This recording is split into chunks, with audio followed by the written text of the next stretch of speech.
رمضان شریف میں راتوں کو جاگ کر کرکٹ کھیلنا، یہ رمضان شریف جاری ہیں سوالات کا سلسلہ احباب کی طرف سے جاری ہو رہے کہ ہم نے سلسلہ شروع کیا جو پورے رمضان جاری رہے گا، روزانہ آپ کو میری ایک ویڈیو ملتی رہے گی۔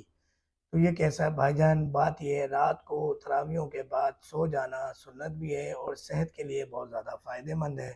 اگر آپ کو کرکٹ کا شوق ہے یا جو بھی معاملات ہیں تو اس کو آپ کوشش کریں کہ مغرب عشاء کے درمیان پورا کر لیں، کیونکہ میں کرکٹ پہ تو فتویٰ نہیں لگا سکتا، یا پھر آپ سحری سے پہلے کی کوئی ترتیب بنائیں یا سحری سے اشراق کے درمیان عبادت کا وقت ہے اس وقت کھیل لیں بھائی۔ مگر رات کو عشاء کے بعد اگر سو جاتے ہیں اور سحری کے وقت آپ اٹھ جاتے ہیں، آئیڈیل ٹائم ہے یہ 6 گھنٹے کا،